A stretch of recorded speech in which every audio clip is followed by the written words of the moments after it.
It's impossible to tell what sort of impact someone is going to have on you when they enter your life. No matter what your first impression may be, there's no way to know what will happen afterward. Someone you thought would be there forever may end up nothing more than a transient addition, whereas someone you originally thought very little of may irreparably change your entire worldview, especially if they suddenly leave. Likewise with pieces of media, it's impossible to know what will be a short but exciting romp and what might change the way you look at an entire medium forever. Sousou Frieren is something I've talked about before on this channel. I've recommended it several times, I've articulated why I find it so relatable, but I've never really given it a real review, in part because I wasn't sure I could do it justice. But when considering what to do for the 1-year anniversary of starting my channel, there wasn't anything else I wanted to work on, because this show is good. Not just good by anime standards, but good by the standards of works like Shakespeare, The Lord of the Rings, and Beowulf. And I want to stress that the show is by no means perfect or above criticism. I don't think anything is. But it's still something I find myself wanting to talk about, so I guess that's what I'm going to do.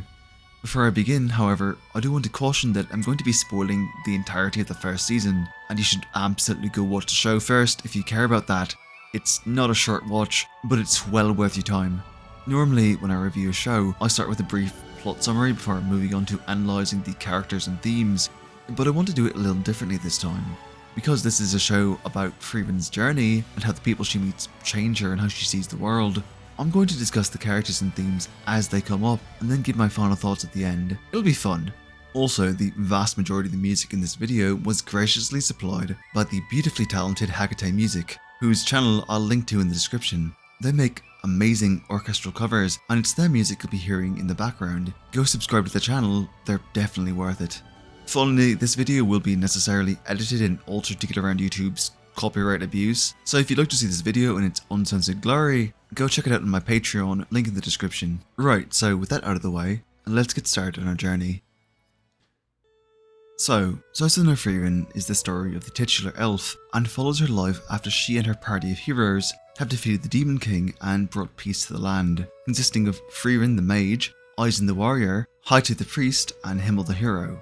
The brave band of adventurers is introduced to us, ruminating on what's to come next, as even though they saved the world, it still continues to turn, and life doesn't stop because you want to rest.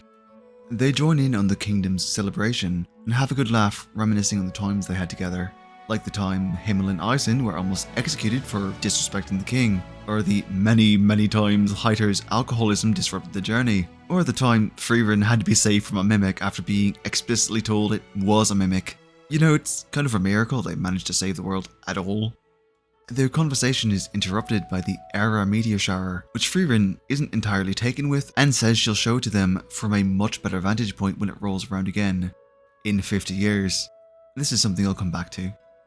The very next day, Frieren bids her friends farewell, as she plans to travel and collect more spells, her primary hobby, and true to her word, she does return in 50 years' time, at which point she's actually very surprised to find that Himmel has shriveled up into a teeny-tiny old man. Humans, what can you do? Still has very nice eyes though. The two meet up with Hecate and Sein, and Frieren reveals that the meteor viewing spot is a week's travel away, which ends up being absolutely worth it, and honestly a quite beautiful bit of animation. Along the way, Himmel monologues what I'm now aware is his own eulogy, a declaration of his love for his friends and his gratefulness that he was allowed to live long enough to experience this one last adventure. This brings back memories. Traveling together. It transports the soul to a different time. A time when the world was ours to discover. When each mark of life on its surface seemed so brilliant and new. As I brush the dust off each memory, there you all appear, right behind my eyes. I have lived my life, waiting for the day that we would be together once more. I thank you, Frieren. It's solely because of you that this retired hero could have one final adventure. God, the show is so pretty. And then he dies. And now it's time to talk about Himmel. Himmel's role in the story is told almost entirely through flashbacks and memories. He was a charismatic, compassionate and kind man who sought to bring hope to the world and constantly acted to ease people's burdens wherever he could. and Himmel's death also serves as a wake-up call to Frieren, because it serves to show her just how little she knew the man that meant so much to her. Elves live an exceptionally long time, they're practically ageless, and because of this, the way they view the world and time itself is skewed. Their journey as a party took a full 10 years, which, while a monumental amount of time to literally anyone else, barely felt like anything at all to Frieren, and therefore she didn't really get to know her companions as well as they got to know her. Himmel's death, and her subsequent realization that she never truly got to know him, hurts Frieren in a way that she simply wasn't prepared for, and it acts as a catalyst for her character development. Her single biggest regret is never getting to know Himmel, and this regret motivates her to change. What's more, we see through various flashbacks throughout the show, Himmel was deeply in love with her, something that she just never realizes, and it's only through her personal growth as the series progresses, as well as being able to look at her memories with a fresh perspective, that she begins to understand Himmel's actions, albeit in a painfully bittersweet way. Himmel was universally beloved throughout his travels, not just because of his role in killing the Demon King, but because he was unerringly kind and helpful to people. He understood that, even if his ultimate goal isn't pertinent, the day-to-day suffering and troubles of the people needed to be addressed too, and the people loved him for it. Also, I checked the wiki, and his actual class is Hero. How is that even determined? Whatever, we're moving on. After the funeral, Frieren, Eisen, and Hecate all bid farewell, as Frieren wants to travel to learn more about humankind. And while another long period of time would pass, she does decide to visit Hecate, mostly to pour one out over his grave, but finds him still alive, though just barely, and raising an adopted daughter named Fern. By the way, if you know any German at all, the names of the show are fucking hilarious.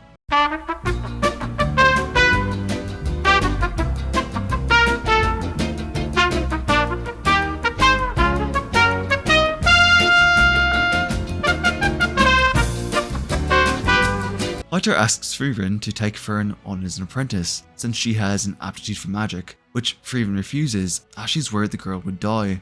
He understands, but he also just so happens to have a grimoire he needs deciphering that just might hold the secret to prolonging his life, which he assures her he is indeed very afraid of losing all of a sudden. Also, while she's doing so, would she pretty please teach Fern about magic, since she'll be around and all? I'm sure the man has no ulterior motive. Frieren accepts, and when she goes to check on Fern, she finds her attempting to shoot down a rock because Hecate says that'll prove she's an exceptional mage, and she's very determined to. Which doesn't seem fair, since she's just a baby and you can't really expect her to...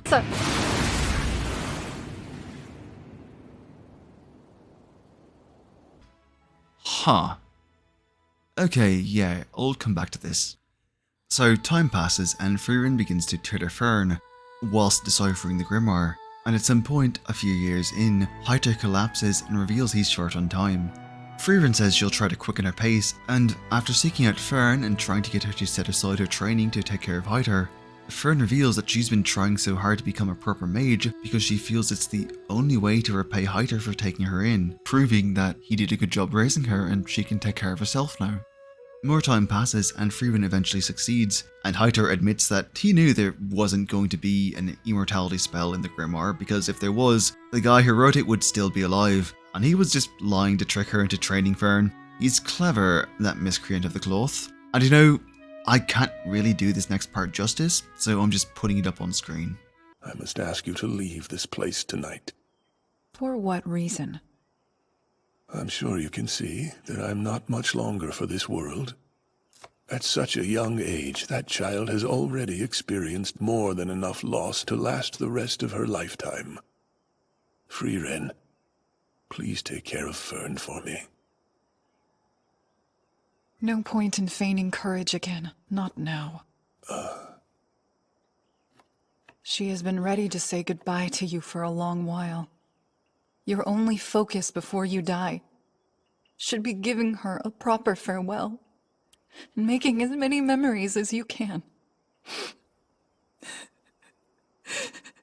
Oh, Frieren. You really are a kind girl. I think this is a good time to talk about Fern. Fern plays an interesting role in the story, as she serves to help ground Frieren's connection to humanity, more specifically, to how they see time. Despite the grief she suffered from losing her friends, Frieren still struggles to fully appreciate the passage of time, as she's still unaccustomed to it being a limiter. However, this coincides well with Fern's own character flaws and growth. Due to living with Hecate, Fern isn't really used to voicing her feelings, which is one of the reasons she comes across as so distant.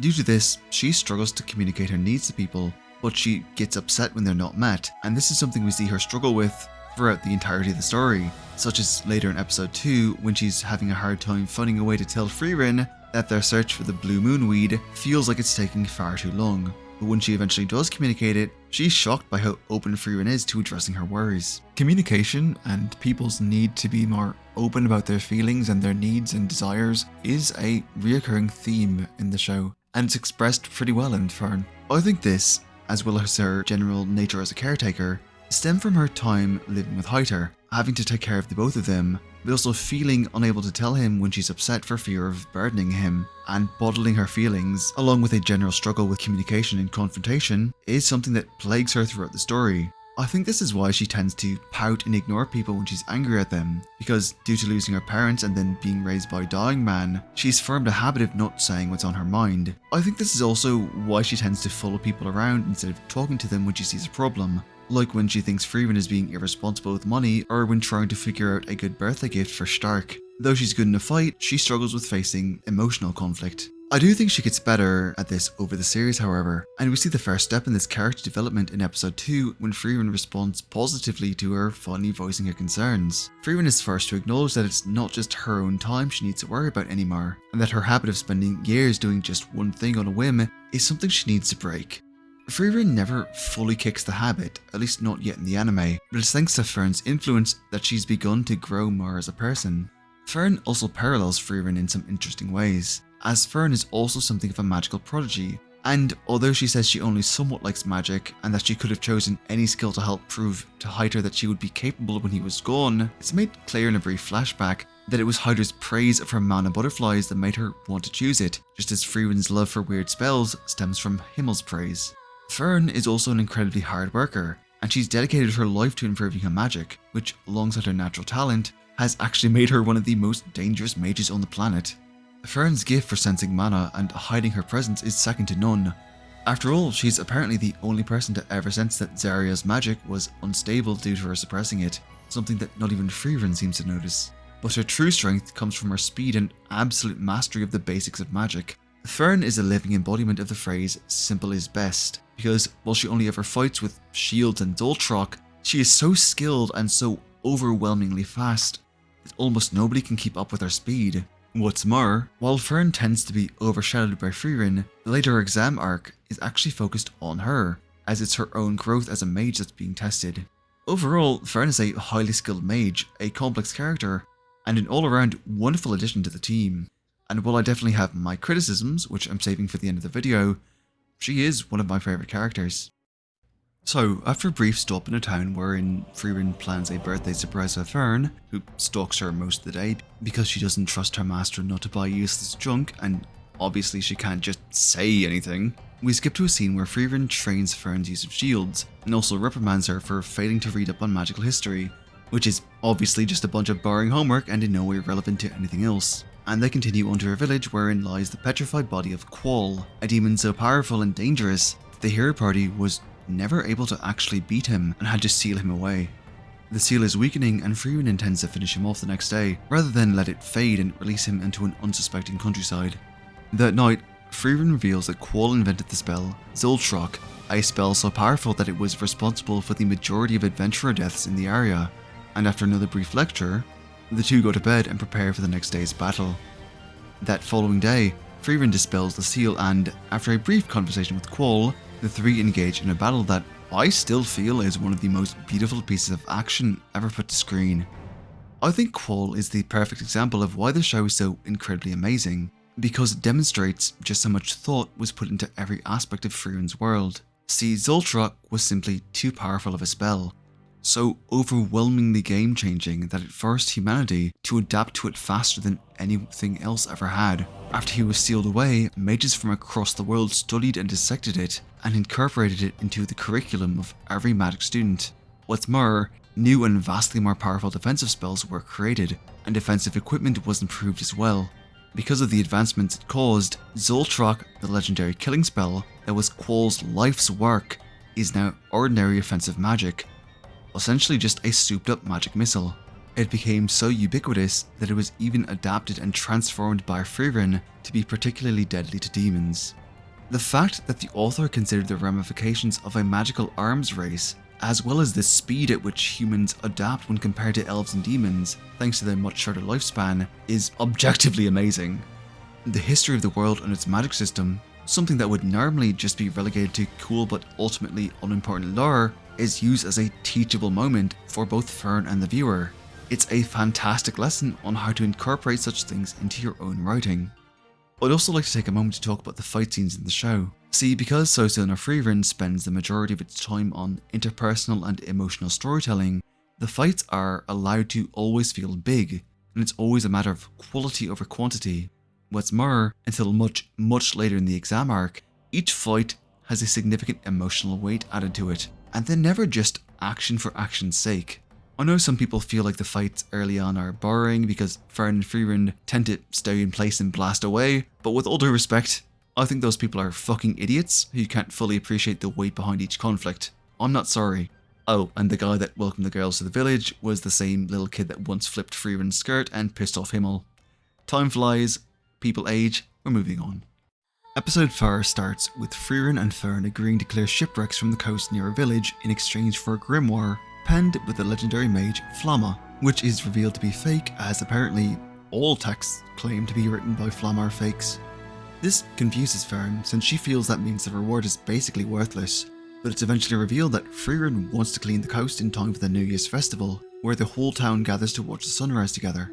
Because she always oversleeps, Frieren actually missed the chance to see the sunrise when she travelled through the area with Himmel and the others, which Himmel said she would have loved. They do manage to finish just in time, and thanks to Fern acting as an alarm clock. Mistress Frieren, you have to wake up, or else you'll be late to the festival! Mama. Who do you think you're calling Mama, young lady? She's able to see it this time, which she doesn't find all that impressive, but... Look at it, mistress. It's so beautiful. Oh, is it? It's just a sunrise. Don't act tough to me. I can tell you're happy. Maybe so, but only because you're smiling. Oh.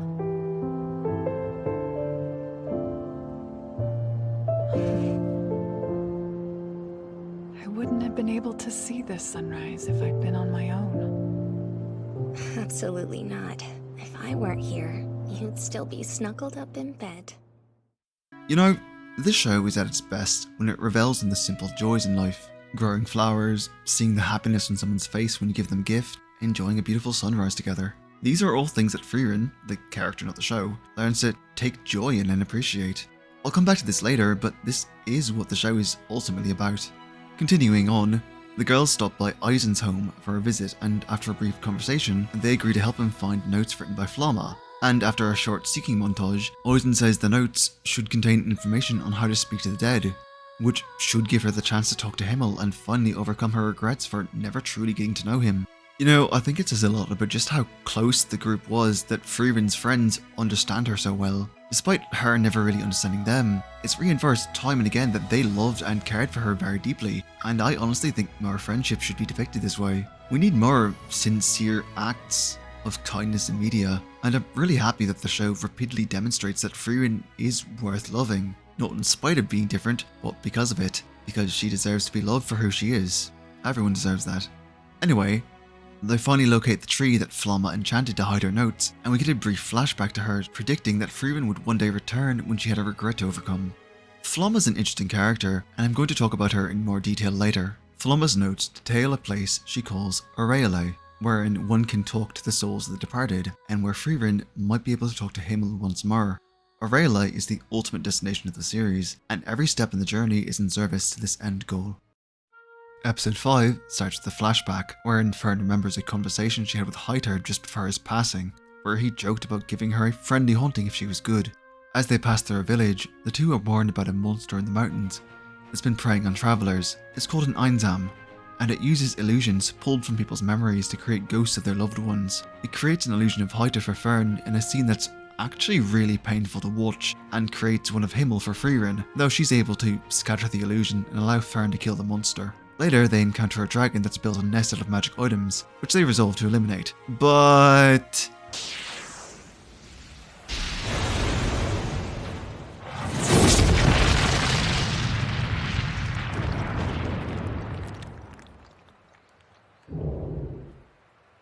So, that didn't do anything. They are very resilient creatures. No choice then.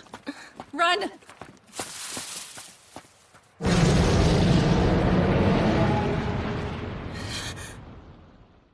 it doesn't quite work out. This makes them realise that a party of only mages is just too squishy and they need a frontliner. Trust me, I've played enough D&D to know that every party needs a tank. Luckily, Eisen's apprentice, Stark, is in a town nearby. The townspeople adore Stark for shaving them from the dragon, and once they meet him, he realises that they know his master and just completely drops his cool guy mask and reveals himself to be a massive fucking baby, and that the dragon apparently just spared him on a whim. And the villagers decided he was a hero, so now he's both too scared of disappointing them and of actually facing the dragon to go anywhere, leaving him stuck. In the next episode, he does agree to fight the dragon after a late night pep talk from Fern, and Frieren leaves him to battle it in one of the actually most badass physical confrontations I've ever seen. Ernie absolutely curb stomps the beast in solo combat. It's not even a contest. Also, because this video is taking an ungodly amount of time to make and because it makes me smile, here's the Fight to Metal Gear Rising music. You're welcome, if YouTube will let me.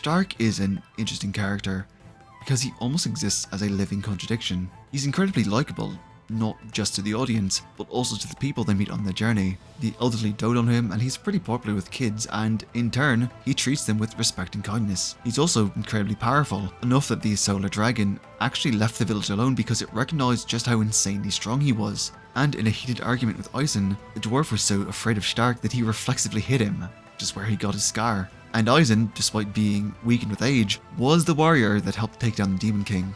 Stark is, however, constantly held back by his fear and self-worth issues. Stark continually underestimates himself and overestimates his opponents. Now, this is in part due to the fact that, until meeting Frieren, he'd never actually fought any monsters, but it mostly comes down to trauma. Stark was born in a warrior village, and when demons attacked it, his brother told him to flee, something Stark has never forgiven himself for. His fear is mostly used for the sake of comedy.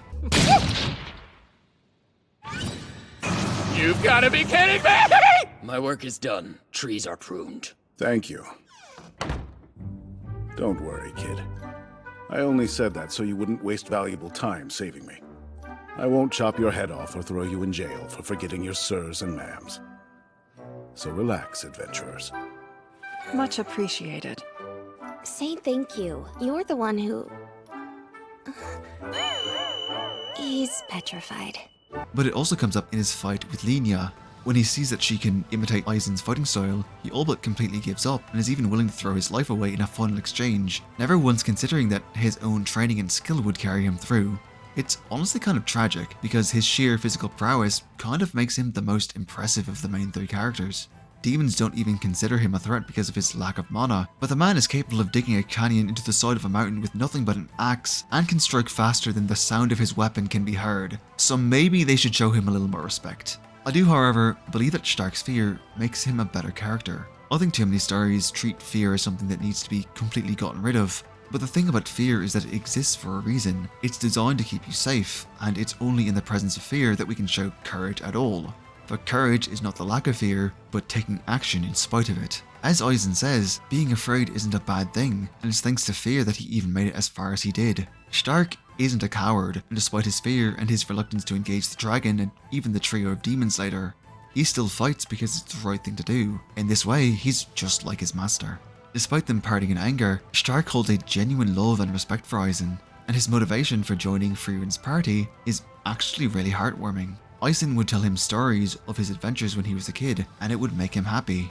But the dwarf is getting up there in years, he doesn't have the strength to travel anymore, so Stark wants to bring back his own stories to repay his master for the years of care and tutelage. Which is very sweet, and I'm not crying, you're crying. Stark and Fern also have something of a romance brewing over the series, and to my own surprise, it's something I've started to grow invested in, since we're actually allowed to witness the evolution of their relationship, as well as how they've changed each other over time. Too many shows just sort of expect the viewer to have an immediate investment in the romance because, well, you gotta. But no, these two develop a real chemistry over the course of the show that I personally find quite charming. Sadly, Stark is almost entirely left out of the show when the exam arc rolls around, considering he's not a mage. But I know he gets his due later in the manga, and I'm looking forward to his time in the spotlight when season 2 inevitably comes out. Also, I think it's absolutely hilarious that Frieren's plan for his birthday present was a potion of nakedness, because that's so obviously not Stark's shtick. Though Stark's shtick is supposedly very small and... Oh god, please help, I can't stop! The next 4 episodes form a single arc, so I'm going to discuss them as a group rather than one at a time. Episode 7 starts with Frieren dreaming of a conversation she held with the hero party about the great mage Flamme, and then she wakes up early for the first time in her life, which Fern thinks is an actual miracle. This is deserving of a reward.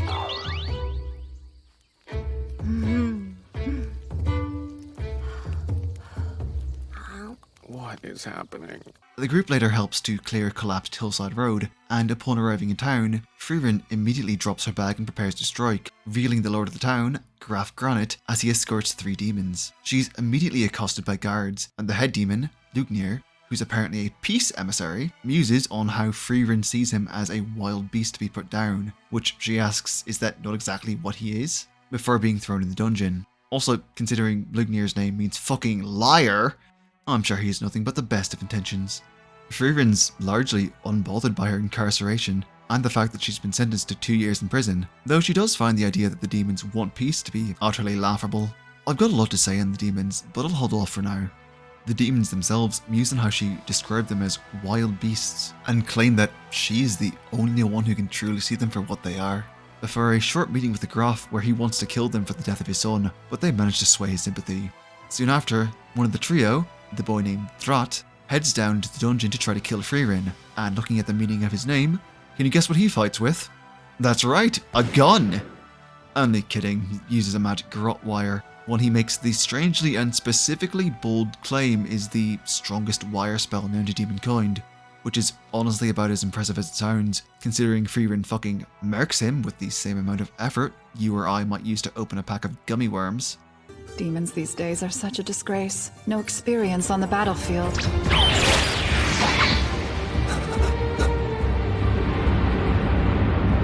This mage! She took my arm! You big child!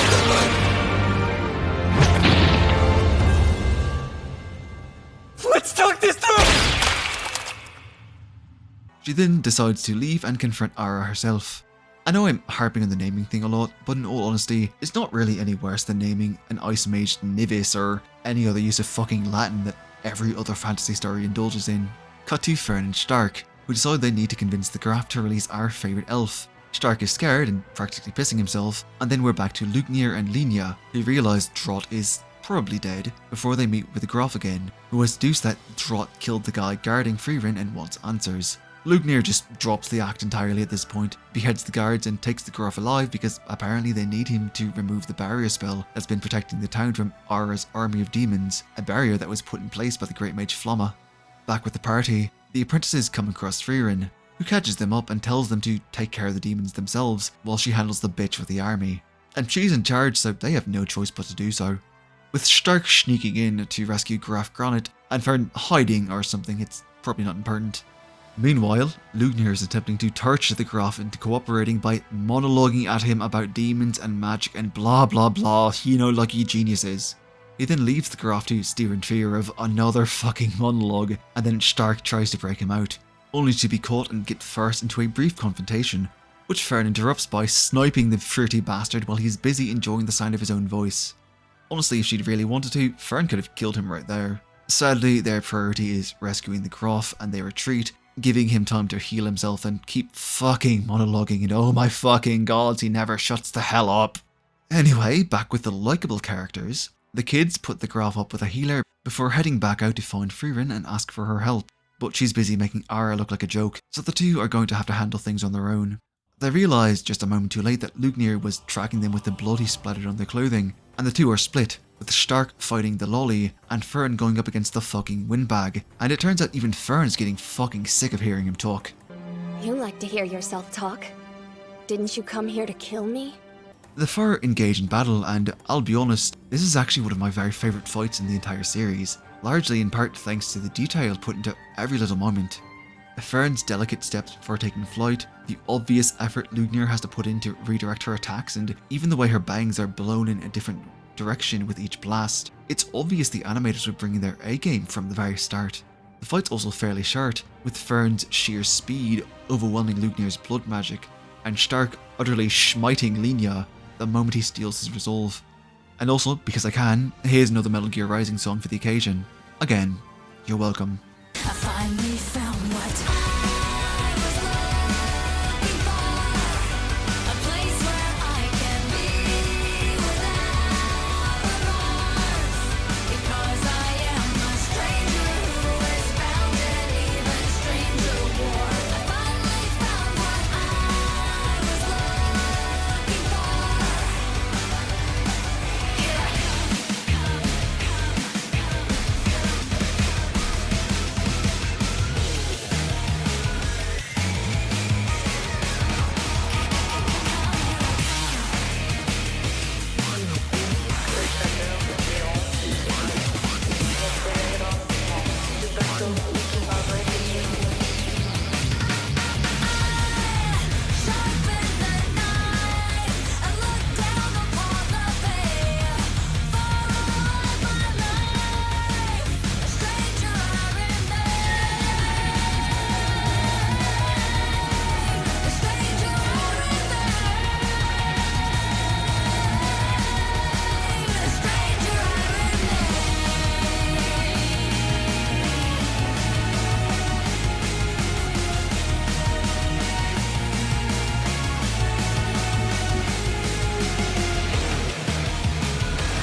I will say it's annoyingly impressive how Lügner manages to keep talking despite 2/3 of his fucking lungs being reduced to chunky salsa on the wall behind him. He's just going on and on about how he can't believe he lost to someone with lower mana reserves than him. And while he does eventually figure it out, Fern blasts him and finally shuts him the fuck up.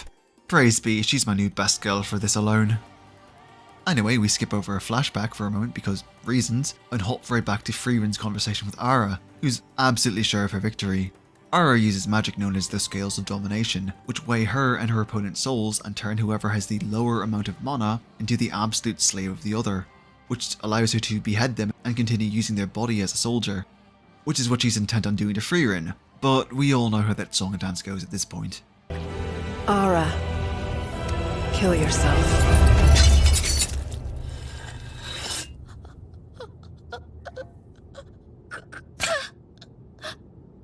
This can't be. No. How could I ever?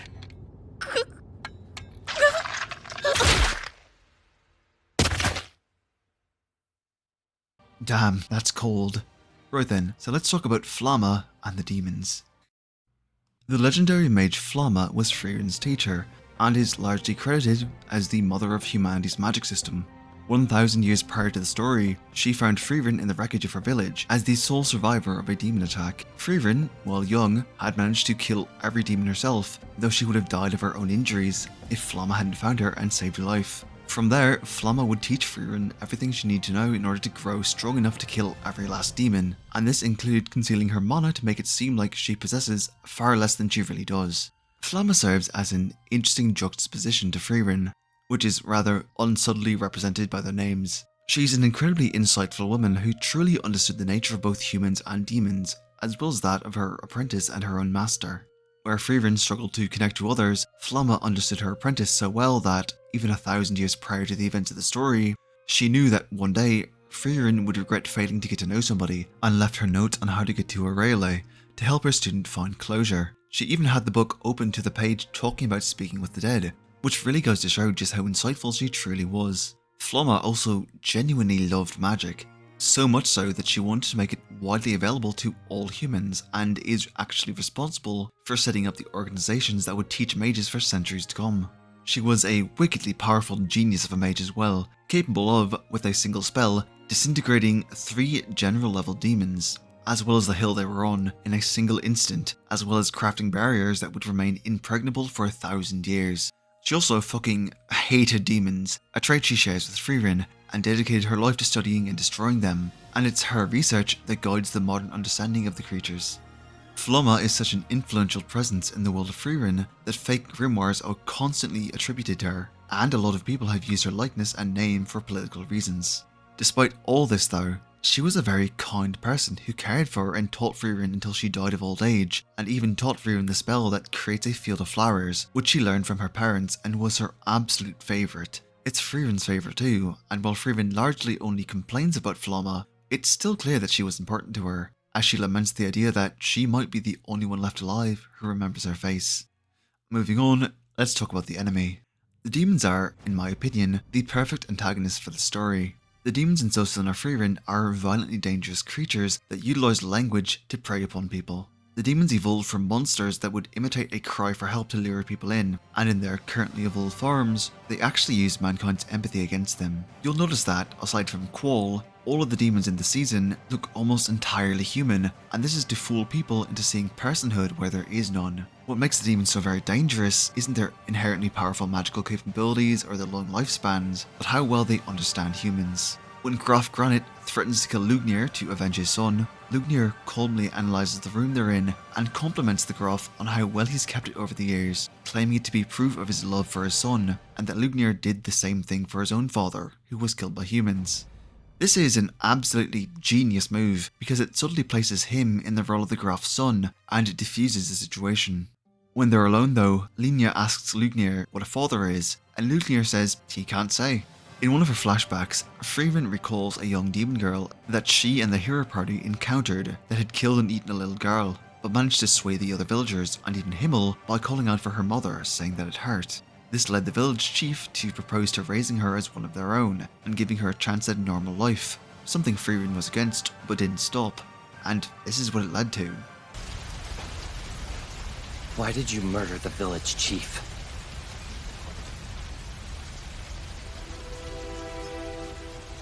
We should have killed it at once. These monsters cannot live among us. There it is again. Every day since I came here, I've felt your desire to kill me.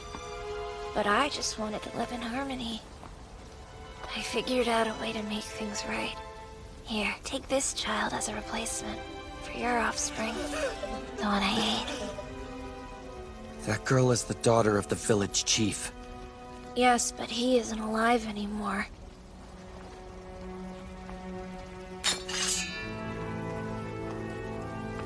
Despite my good intentions, it seems as though I've unfortunately made another mistake. You've given me no choice. I'm taking this child hostage.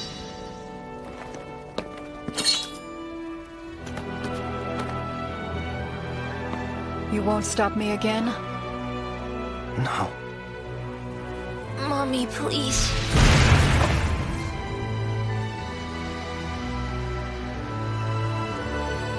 Why call out to a mother? Demons are monsters, and like all monsters, they don't raise their young. Once born, you are abandoned. You walk this world alone. That makes you ruthless, solitary creatures. Lone wolves with no concept of what family means. Explain. Why would you call out to a mother you've never known? It's simple. That word stops humans. It keeps them from murdering us. Isn't that magical? That word stops humans. It that keeps them from killing us. Isn't that magical? This one line tells you everything you really need to know about how demons function. They cannot comprehend familial ties, and they lack any notion of empathy. However, they understand these things are important to humans, and therefore utilize the idea of them to manipulate and prey upon people. This lack of empathy is also what makes the demons the perfect foil to Frieren. Frieren struggles to connect to and understand people, in part due to her perception of time. However, she truly does care for people, even if she doesn't appear to, and over the story she grows more and more capable of understanding others. The demons, meanwhile, are perfectly capable of false displays of empathy, but are utterly incapable of making that same connection, and I find that utterly fascinating. It can actually be debated on whether or not the demons can technically be called evil, for if they truly are wild beasts that only act in the name of self-preservation and without a sense of malice, how can they truly be evil? Is evil not the result of your choices, of your actions spurred by desire and the understanding of consequences? What's more, demons operate on a might makes right mentality, where the strong naturally rule over the weak, what one might call the rule of beasts. So if their society functions on the rules of animals, are they themselves not just incredibly evolved beasts?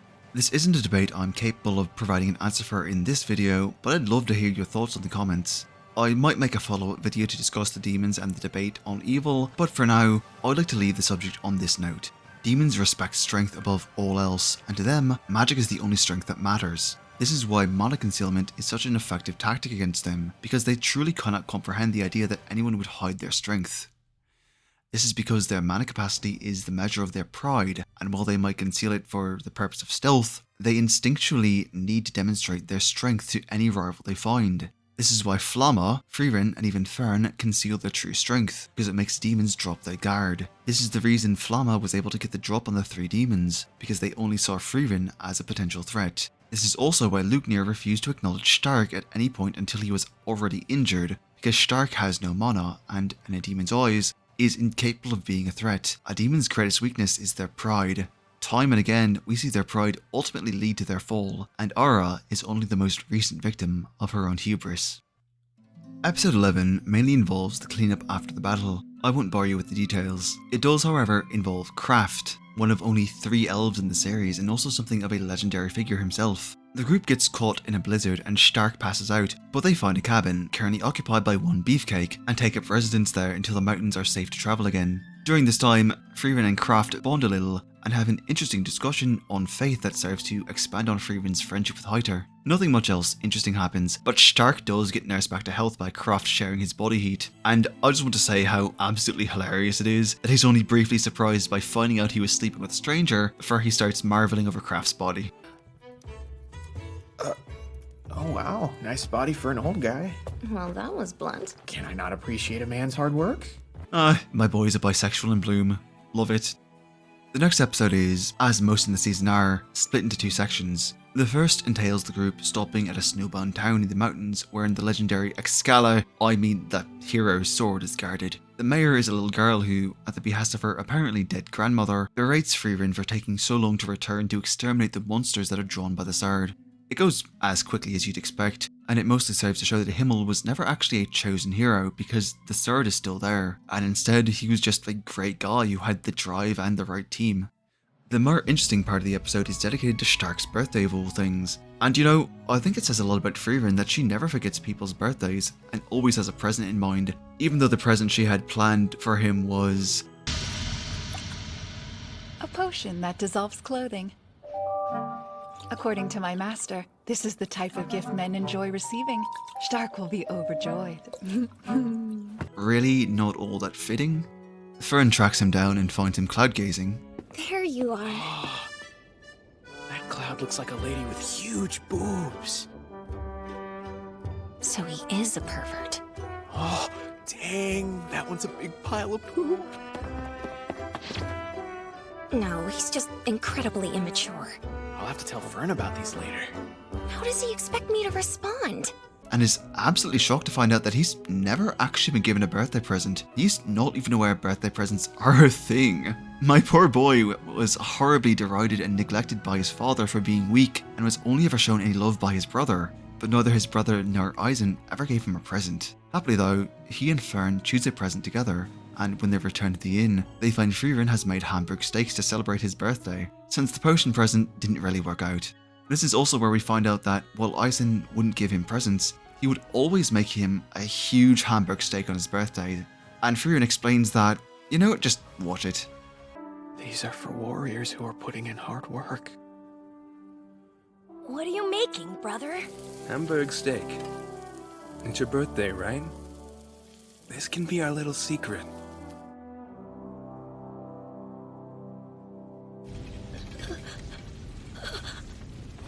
Go. Run, Stark. You have to survive.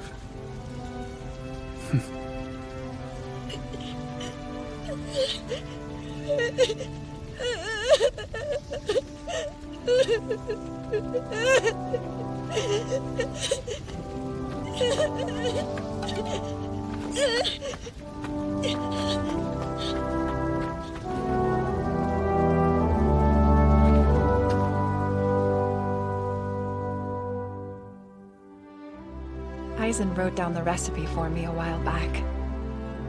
How does it taste?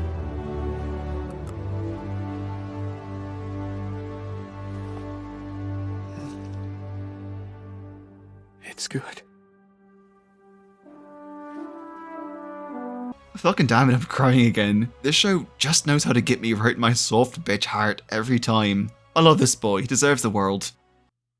Okay, so the next episode starts with some guy in a bog trying to convince Frieren to pull him out, which she's weirdly reluctant to do. His name is Sein, and he'll be our new party member this evening. It's later revealed he's a priest, and he warns them about the many venomous animals in the region, and...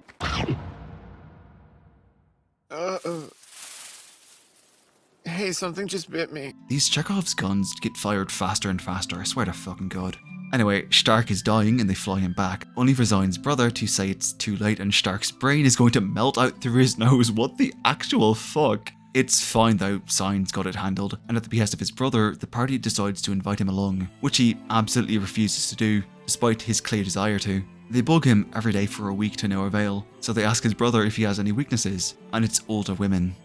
I'll have a lot to say about him in a bit, but first let me say this. I really appreciate that the show largely avoids sexualizing its cast. Though love is a primary theme of the show, it never uses that as an excuse to invade any woman's privacy or make her the victim of fan service, which is good, because the main cast are all teenagers, or the elven equivalent, and Frieren looks like she's 15ish anyway, which is what makes this the funniest fucking thing in the goddamn world. Where is this vixen of which you speak? You've been looking right at her, Sein. Did you realize I'm an elf? As far as older women go, I'm as old as you can get. I knew you were an elf. I think my brother mentioned that. Ugh. You're too cruel. She hardly looks like a woman, let alone older. He seems so distressed. I apologize. I had no desire to take it to this level, but you leave me no choice. The time has come to use the ancient seduction technique taught to me by my master.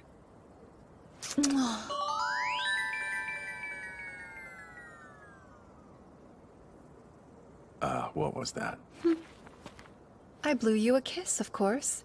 Maybe you're too young to appreciate it, Sonny. Somebody take this twisted child home. That was way too steamy for me. What's the deal with you two? That's odd. When I tried the very same maneuver on Himmel, it knocked him out cold. Himmel! You are a wicked woman. How bizarre. I'm with you.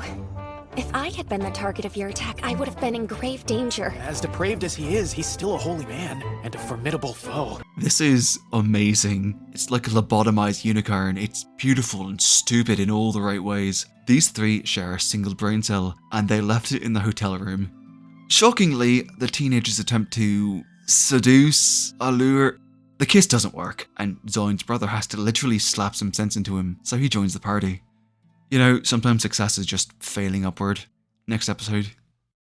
Episode 13 starts with Fern and Stark fighting because he forgot her birthday, and eventually storms out in a huff.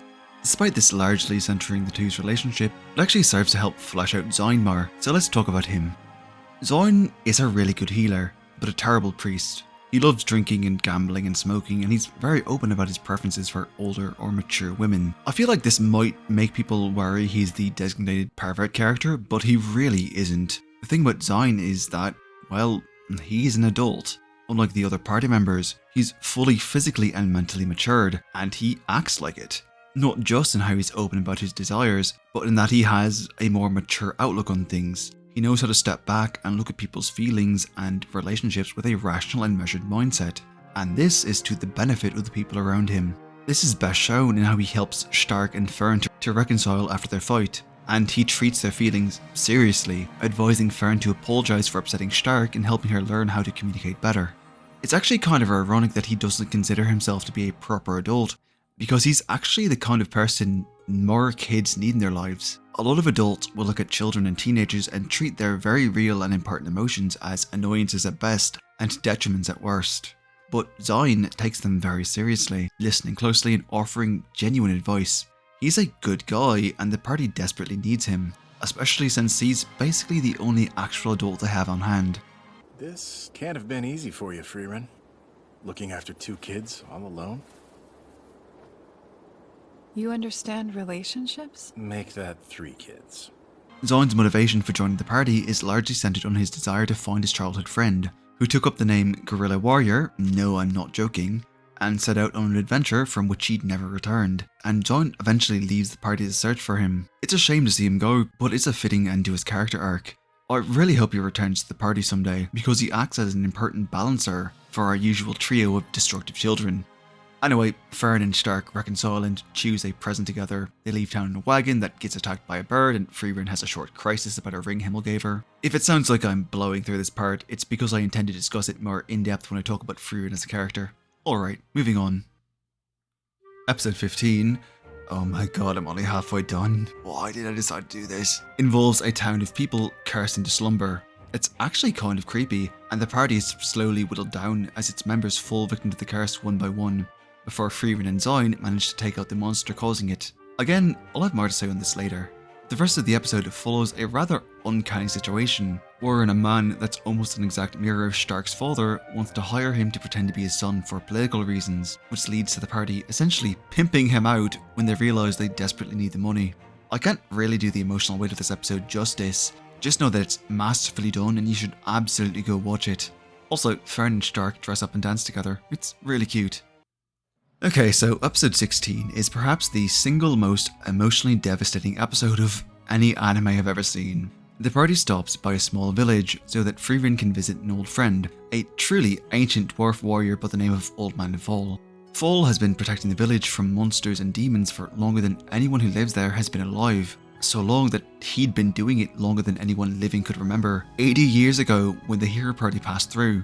The party stays for a week, and it's kind of incredible just how happy Frieren is to see her friend again. Back when she first passed through, Fall told the hero party that he was defending the village because it was the place his wife loved more than anything, and that it was in her memory that he kept it safe. A memory that was his and his alone, for nobody else is alive to remember her. And it's at the end of this week-long visit in the present day that he reveals to Frieren that he just can't remember her anymore. Her face, her voice, age has taken it all from him now. And yet here he remains, protecting the place she loved based on nothing but a promise to a long, long dead woman. No exaggeration, no joking, this episode made me cry. Not just for Fall and what he's lost time, but for Frieren as well, who's forced to come to terms with the fact that one of her oldest living friends is fading. Who he is and what he cared about the most is leaving him, and in time, she'll be the only one who remembers him. He's so old now that he's forgotten that the Demon King was ever vanquished, as all he has left is the promise he made to his long-lost love.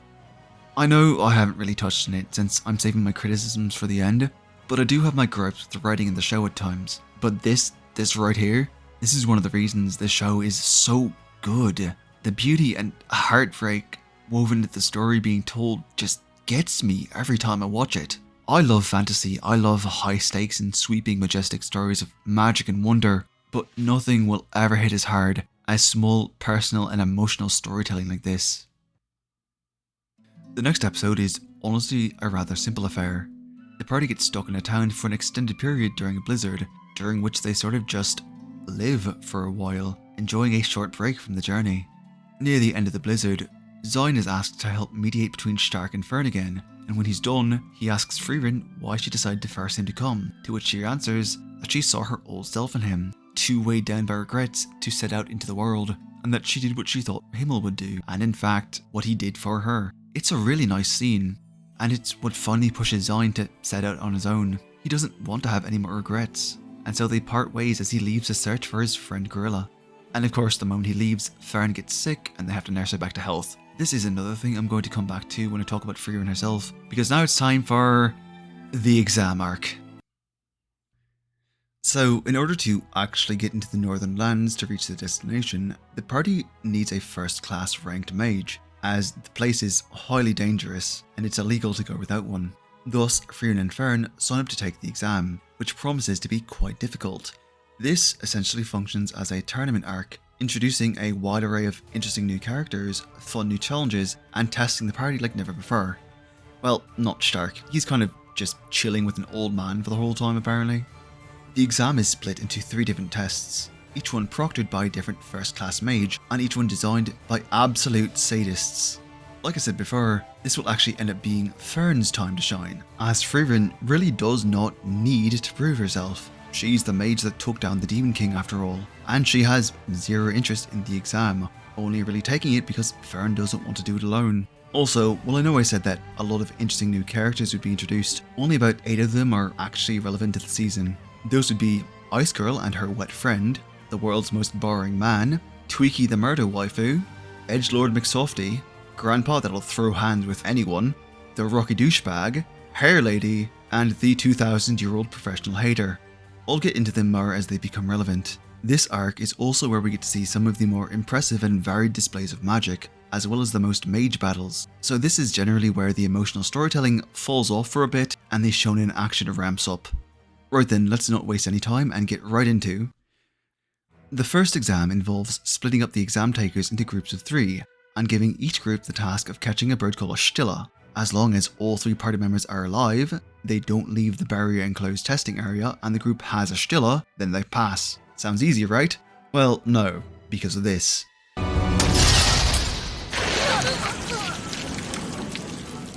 Frieren is paired up with Linia and Connor, who just choose violence every single second of the day. Their pair are supposedly good friends, and they work well together when they're not actively trying to murder each other. Linia is a skilled ice mage and acts as Connor's crutch, though the two do make a decent pair in battle.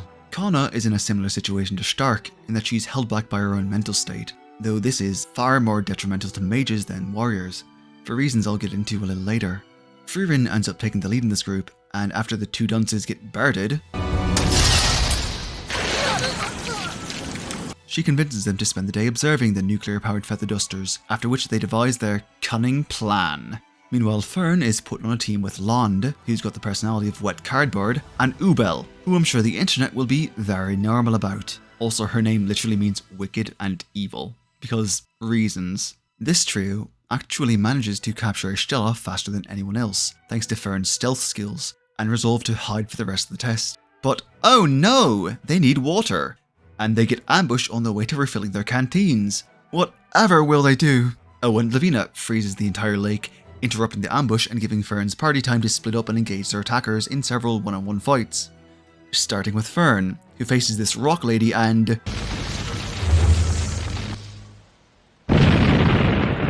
fucking crushes her. Ubel fights Verbal, gets fucking got and has to be saved by Fern, and Lond fights Flower Boy, tricking him with the old shadow clone trick before knocking him out. Meanwhile, Frieren's group puts their plan into motion. Because the Stilla are very wary of magic but still need to drink water, Connor goes around imbuing as many water sources as possible with her mana to lower their drinking options, while Frieren stays at 1 and basically meditates until a Stilla lands on her and she catches it. It's actually a very clever and well laid out plan that most of the exam participants are too busy panicking to figure out. Except for Grandpa's group, of course, who catch on, send their speedy girl to capture the cage, and then the 2 men engage Frieren's party in combat to keep them from snatching it back. This is Denkin, and he's probably my favourite character in the exam group, because his entire motivation for becoming a first-class mage is so he can return to his hometown and visit his wife's grave. To that end, he's willing to fight God if it means he can get what he wants. and the only thing he won't do is kill an innocent person. He's also one of the more impressive mages, displaying the widest range of elemental spells. His job is to keep Frieren busy. It doesn't work, he gets fucking bodied, but you have to respect him for trying. This is Richter. He has to be explicitly threatened by Denkin to keep him from outright murdering Kana and Lavina and is an asshole. He is, however, an impressive mage. He controls the earth and can move immense amount of stone at incredible speeds, all while lecturing the two on how magic works. So let's talk about Frieren's magic system. Magic in Frieren is all about imagination and vision. Truly amazing and complex things can be accomplished through the use of magic, but it requires the ability to visualize the outcome. This is best demonstrated by Ubel and her slicing magic, Riel-Zeiden, or however people want to argue it's pronounced. Riel-Zeiden was inspired by her memory of her sister cutting cloth, and the sound her scissors made when gliding through the material, and the way the spell works is, if she thinks it can be cut, then it can be cut. Stone, metal, your body. If she can imagine it being cut, then it gets cut, no questions asked. This is best demonstrated by the time she killed an exam proctor, a man who wore a cloak with so many defensive spells woven into it that he was essentially an impregnable fortress. However, cloth is something you cut, and so she cut through it, and him, much to the disbelief of everyone else. Her imagination and absolute certainty trumped the logic that everyone else is operating on. It's for the same reason that when she fights the clone of Hair Lady, whose name is Zenza by the way, that it's not even a contest. Zenza's magic allows you to weave defensive spells through her hair and control it at will, something that other characters note requires an incredible imagination. However, hair is still something you cut, and so the clone is utterly slaughtered. Even the real Zenza shuts down the idea that she might win if Ubel fought the real her, because she absolutely cannot imagine winning against her, and therefore has no hope. This is presumably also why Ubel can't cut through shield spells, because it would create something of a paradox in her mind. She needs to imagine her own shields are impregnable to defend herself, so if she were able to cut through other people's shields, her own defenses would suffer.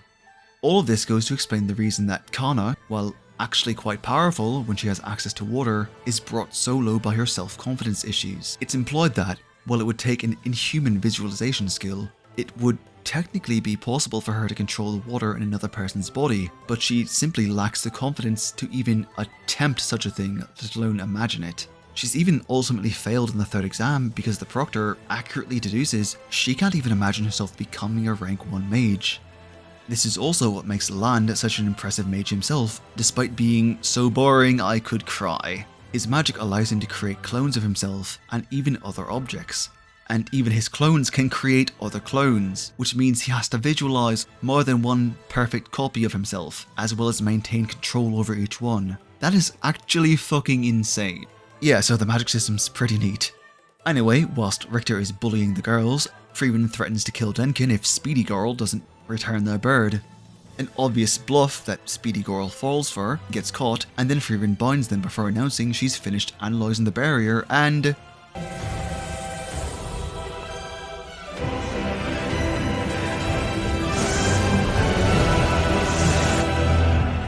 Genau. It will never fracture. That much I'm sure of. Not even if the world were turned upside down.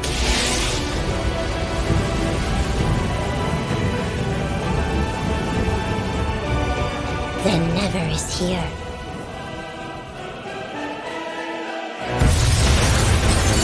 letting the rain in. Because Kana hasn't had access to her magic in the fight and Frieren feels it's unfair. Which, I mean, yeah, it's unfair for him.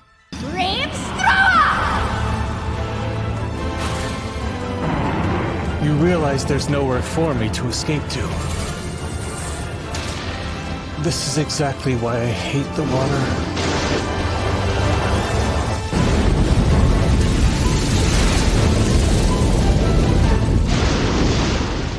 Anyway, Denkin fistfights some extras for the bird, Variable's group and a few others catch their own, and the exam ends. So the examinees are given 3 days of downtime before test 2. And while a good deal goes on, here's a short list of all that matters because fuck me, this video is so long and I am fucking dying. This video brought to you by enough sugar to kill an elephant. Stark pisses off Fern and they go out to eat to appease her. Everyone important eats there and the food is delicious. Denkin adopts Speedy Gun hair buns as a granddaughter and spoils her rotten.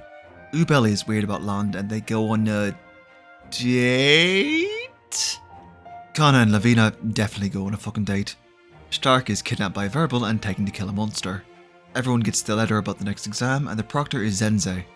Nobody has ever passed any of her exams. Yeah, it's gonna go great. Zenze's trial is actually fairly simple. The examinees all need to get to the bottom of the labyrinth known as the Ruins of the King's Tomb, a dungeon no one has ever managed to conquer. She claims to be a pacifist who hates conflict and violence, so anyone who reaches the deepest room will pass.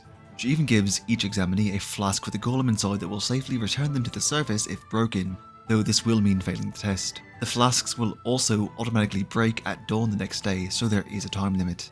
Denkin, ever the pragmatist, says they should all work together, but some nameless loser who definitely dies later says no, and people split up into smaller groups, some sticking with the ones that they were already paired up with, others doing their own thing. This means Fern and Frieren get to pair up again, and Zenza decides to join them on their way down to observe. The test actually allows Frieren to show off her dungeon expertise, as the hero party went through a buttload of dungeons since Himmel loved them so much. She's actually incredibly knowledgeable, able to spot traps, figure out puzzles, and locate secrets with relative ease. Plus she finds a whole bunch of magic items, which makes her really happy. Back on the surface, Denkin laments the fact that so many people refuse to work together. Though Richter says that at least their group is filled with smart people who wouldn't fall for any mimic traps. Denkin finds the idea that anyone taking the exam would fall for a mimic to be utterly absurd. 3, 2, 1. Get me out! It's wet and terrifying in here! Not to mention dark! I can't take it! Every time. The tism is strong with this one, let me tell you. There are traps and even some monsters, but the groups manage to get through without much trouble. I mean, Nameless Girl here gets taken out, but did anyone really expect the extras to make it? So with that being the case, you may wonder what makes the dungeon so unconquerable.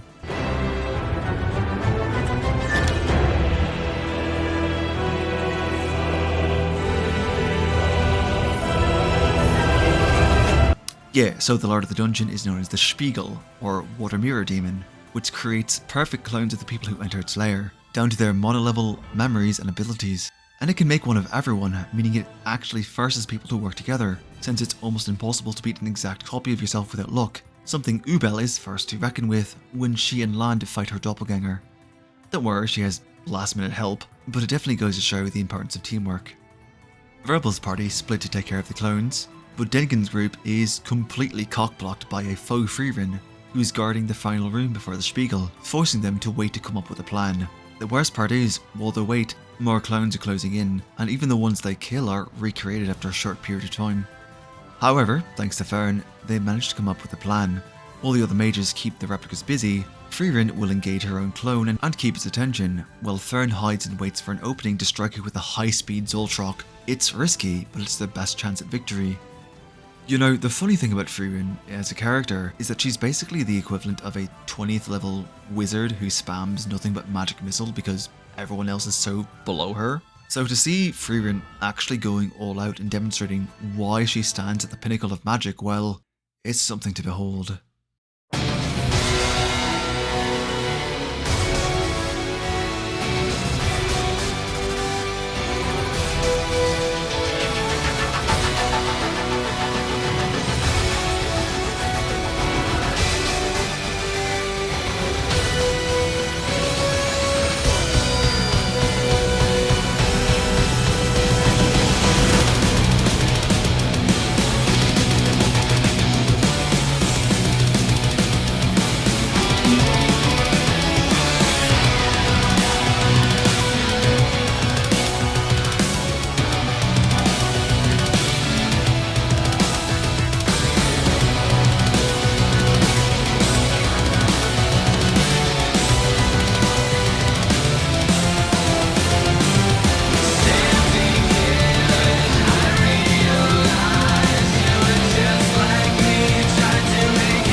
The art of war is an ever-evolving craft.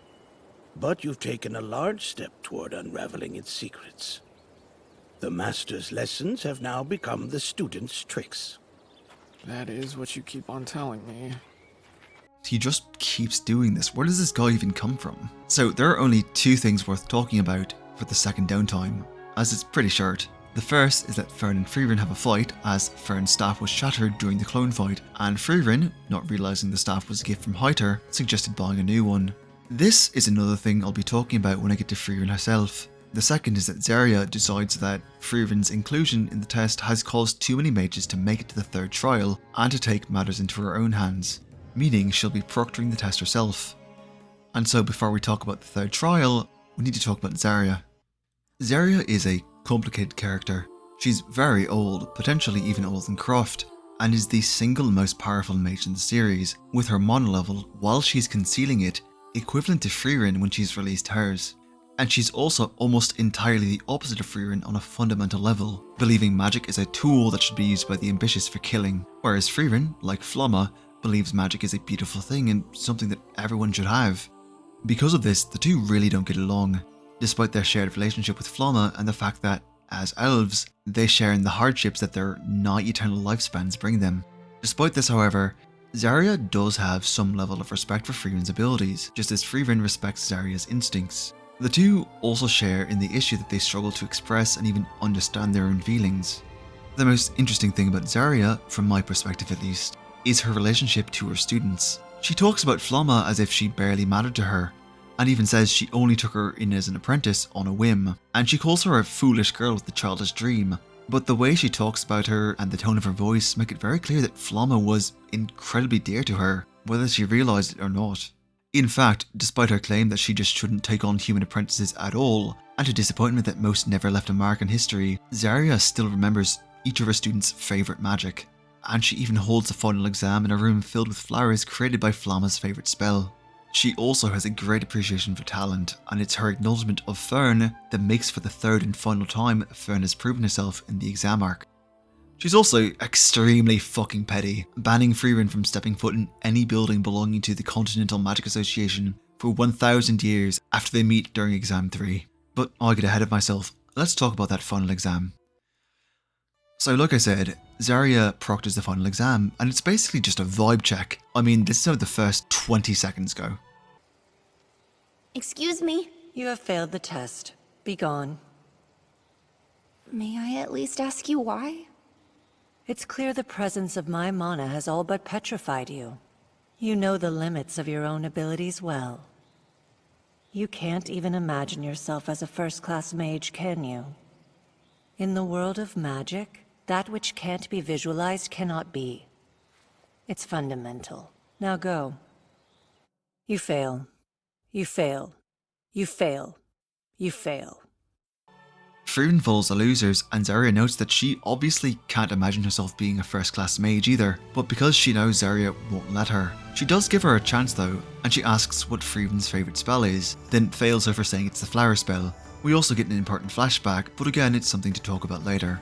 Frieren also predicts that, while Serie plans to fail Fern, she won't.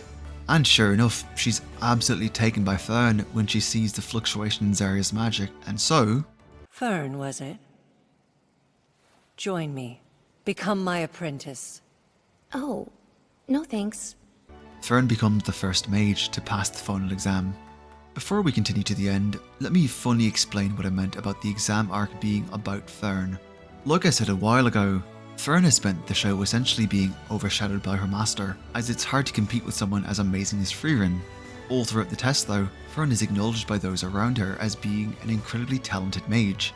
In the first test, Verbal, a veteran and battle-hardened mage in his own right, sees the aftermath of Fern's fight with the Rock Girl and is wholly impressed by what she can do with just ordinary offensive magic. In the second exam, Fern not only destroys the arms of Frieren's clone, but Frieren acknowledges her skill herself, and in the final test, Zarya's pettiness is overcome by how impressed she is by Fern's potential. In every instance, Fern's talent and hard work is acknowledged by either her peers or her betters, and it goes a long way to showing just how far she's come from being that little girl who couldn't even reach the rock with her magic. In fact that she not only becomes the first of the entire group to achieve first class mage status, but also succeeds where Frieren fails, is a huge achievement for her. Anyway, Denkin passes because he would have been willing to fight Zarya if he needed to do so, and Zarya finds that charming. Ubel passes because I have no idea. She's endearingly psychopathic. Land passes because it's revealed he never even fucking set foot outside his hometown, which is just holy shit. Verbal passes because Zarya likes that he views magic as a tool for killing. Finally, there's this lady, Methode? I don't know, she's not really relevant until next season. She passes because the only thing she can think of when she sees Zarya is that she's adorable. Yeah, I don't get it either. Also, each mage that passes gets to ask Zarya for any spell of their choosing, and Fern chooses a laundry spell. Also, Fern wanted to bring Frieren, but Zarya banned her like the petty bitch she is. This is the absolute best thing. I love this fucking show. Oh, and this old dude Lernin decides to try to kill Frieren because he's insecure. It's not important. As they leave town, Frieren bids a short farewell to Lavina and Kana, a habit she picked up from Himmel himself, and the three set off again, finally ready to continue their journey to heaven. I think Frieren is one of the best written characters I've ever seen, and this is because she is rife with contradictions. She's this incredible badass living legend that saved the world, isn't afraid to play tag with dragons, and regularly makes the most accomplished people around her look like absolute chumps, but she's also this eepy little loser who can't wake up before noon, regularly kowtows to the temper of her own apprentice, and has fallen for every mimic she's ever encountered, even with a spell that tells you if a chest is a mimic. She's an incredibly accomplished mage and is responsible for killing enough demons to essentially become their boogeyman, but she also thinks a decade is a reasonable amount of time to visit a friend. She's this walking paradox of competency and complete unreliability, and it genuinely makes her just the most likable dork around. Like I said, Frieren is powerful. She's so powerful that her mere presence requires Zarya, the only person more magically powerful than her, to interfere in an exam meant to test powerful mages. She's so powerful that the only things that are a legitimate threat to her are the hellish blizzards of the mountains, curses, which only those blessed by the goddess have any sort of natural defense to, and herself, at least thus far in the anime anyway. And weirdly, because of her quirks, it's very easy to forget just how strong she is. In fact, it's not really until her, and I use this word loosely, fight with Ara that we're reminded, oh yeah, she's a complete badass. And normally having the strongest as your main character would be boring, especially in a shonen anime, but that's only if your show is about fighting, and it isn't about fighting. It's about a lot of things, but primarily, it's about Frieren learning to connect to people. As I said before, the catalyst for Frieren's change was Himmel's death, which made her realise she barely knew him at all, and it's something she deeply regrets. And because of this, we get to see her slowly begin to learn, over the course of the 28 episode season, how to understand people better, because it doesn't come naturally to her. And this desire of hers to learn more about humans, to see the world as they do and connect to others, becomes the core of the emotional narrative. A while ago, almost exactly 7 months at time of writing, I made a ramble where I talked about how I found Frieren to be the most uniquely relatable character I've ever seen. And that's because I felt like she was, like several other characters I've talked about before, unintentionally coded to be autistic. At the time, only 16 episodes of the anime had been released. And so now, after enough time to think on it and a rewatch of the entire series, I still stand by my interpretation. Like I said, I don't think the mangaka actually intended to write a character that fell so in line with my experiences as an autistic person, but it's what happened, and I'm not the only one to think so. But if you're one of those people who gets pissy anytime an autistic person looks at a character and says, oh, they just like me for real, then just mentally substitute elf for autistic and you'll be fine. So the thing about Frieren and autistic people in general is that she has an incredibly hard time reading people. Neurotypical people tend to function on a set of unspoken social rules that become naturally ingrained within you, as you're socially punished or rewarded for breaking or following them. And so a lot of communication and social interaction is generally unspoken. But the Frierens of the world struggle to read that silent script, and so things that seem obvious to others just fly right over our heads. This is demonstrated by how Frieren misses extremely obvious signs like Himmel's feelings or Heiter's not so subtle manipulations, and often ends up accidentally hurting other people's feelings. And because most people won't just tell you when these things happen, it tends to build resentment or a negative reputation around the autistic person in question, and it leads to future problems. Also, while you may find it ridiculous that Frieren would miss how obvious Himmel was, I've personally had to be told multiple times after the fact that someone was obviously flirting with me. so it's not as uncommon as you think. Some people really just are that dense through no fault of their own. A lot of autistic people, and Frieren has this problem too, struggle to understand their own feelings as well. She didn't realise how much Himmel meant to her until it was too late, and she seems to have trouble articulating her true feelings on the people close to her, such as with Himmel and Flamme. However, and this is something that I don't think a lot of neurotypical people get, autistic people can learn to pick up on these things. It takes time and patience, and most often someone to actually explain things to us, but we can learn and improve. It will never come as naturally as it does to others, but we can learn to do it to some extent. And to her credit, we see this happening with Frieren. She starts learning to read people a little better, she begins taking their feelings into account, and she starts forming friendships and connections with people that she wouldn't have before, especially given how short an amount of time she spends with them. Her inability to consider time the way others do is just an extension of this.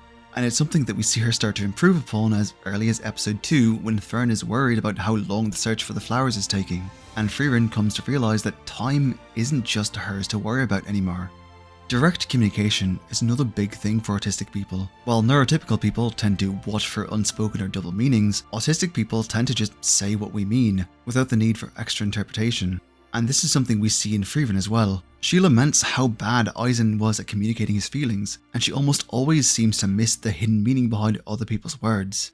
By the same mark though, she always says what she means. Back when fighting the Chaos Flower, Sein laments that he doesn't think he can trust her to help him, since they haven't built the kind of trust and unspoken communication needed for teamwork.